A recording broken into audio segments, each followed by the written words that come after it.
ফেরাউনকে ছাড় দিয়েছি কিন্তু ছেড়ে দেই নাই। আমি আল্লাহ রাব্বুল আলামিন নমরুদকে ছাড় দিয়েছি কিন্তু ছেড়ে দেই নাই। আমি আল্লাহ রাব্বুল আলামিন আবু জেহেলকে ছাড় দিয়েছি কিন্তু ছেড়ে দেই নাই। ইন্না বাতশা রাব্বিকা লাশাদীদ, আমি আল্লাহ তাআলার পাকড়াও বড় কঠিন, বড় মজবুত। কথা কোন ঠিক কিনা? 17 বছরের ক্ষমতা, 18 বছরের জেল, যে রব্বুল আলামিন অত ইজ্জু মান তাশা অত জিল্লু মান তাশা, যে আল্লাহ তাআলা সম্মান দিতে পারে সেই আল্লাহ রব্বুল আলামিন জনগণের হাতে জুতা পিটা কইরা বাংলার জমিন ছাড়তে বাধ্য করে। কথা কোন ঠিক কিনা? পৃথিবীতে কেউ স্থায়ী হয় না, হোক না সে ফেরাউন কিবা নমরুদ। কেউ ভাবে ক্ষমতায় চিরদিন রয় না। কথা কোন ঠিক কিনা? পৃথিবীতে কেউ স্থায়ী হয় না, হোক না সে খালেদা কিবা হাসিনা। কেউ ভাবে চিরকাল রয় না, কেউ ক্ষমতায় চিরকাল রয় না। কথা বলেন ঠিক কিনা? আইয়ুবের শাসন, বঙ্গবন্ধুর ভাষণ, জিয়া কারসে খালের সাথে নানান তান, মঈনুদ্দিন ফখরুদ্দিন সাথে শেখ হাসিনা পালিয়ে গেছে। সব গোড়ার ডিম টাকা শেষ।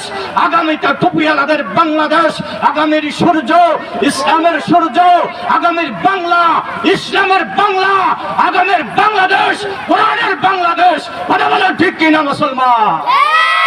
এই পৃথিবীতে যেই সমস্ত জালেমরা এসেছিল কেউ চিরস্থায়ী থাকতে পারে নাই। আল্লাহ তাআলা নমরুদকে একটা ন্যাংরা মশা দ্বারা ধ্বংস করেছে। ফেরাউনকে আল্লাহ তাআলা লিল্লাত বাহরে কুলছবের ভিতরে চুবিয়ে চুবিয়ে মারছে। আল্লাহ রাব্বুল আলামিন বদরের প্রান্তরে ছোট্ট বালক মুআজ আর মওআজের দ্বারা আবু জেহেলকে আল্লাহ তাআলা হত্যা করেছে। জোরে কোন সুবহানাল্লাহ।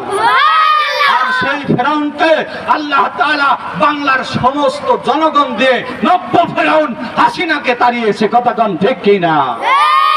পৃথিবীতে কেউ স্থায়ী হয় না, হোক না সে হাসিনা কিবা খালেদা।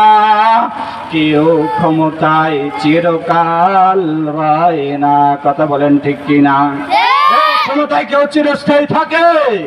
আমি যদি ক্ষমতা পাইয়া চেয়ারে বসছি, কিন্তু যখন প্রধান বক্তা দ্বিতীয় বক্তা আসবে তখন আর আমার বইয়া থাকার সুযোগ আছে? আমার আর সুযোগ নাই। এটাই তো আমরা বুঝি না। ক্ষমতার চেয়ারে বসলে, ক্ষমতার মস্তদে বসলে আমি সব খেয়ে ফেলাবো, আমি সব মেরে ফেলাবো। আমারই দেশ, আমার বাবার দেশ। কথা কোন ঠিক কিনা? জনগণের হাতে বাঁশ উঠছে, লাঠি উঠছে, চলা উঠছে, 81 গাছের ডাল উঠছে, তখন এই নমরুদরা ফেরাউনরা বাংলার জমিন ছাড়তে বাধ্য হয়েছে। কথা কোন ঠিক কিনা? যারা কথাই কথাই বলছে আসো খেলা হবে, আসো খেলা হবে। এখন তো ওলামায়ে কেরামরা মাঠে খেলতেছে, কিন্তু খেলার মতো প্লেয়ার তো পাওয়া যাইতেছে না। ইঁদুরের গর্তে তোমরা যায়া পালিয়েছো। কথা কোন ঠিক কিনা? ক্ষমতা পাইয়া ক্ষমতার বড়াই করা যাবে?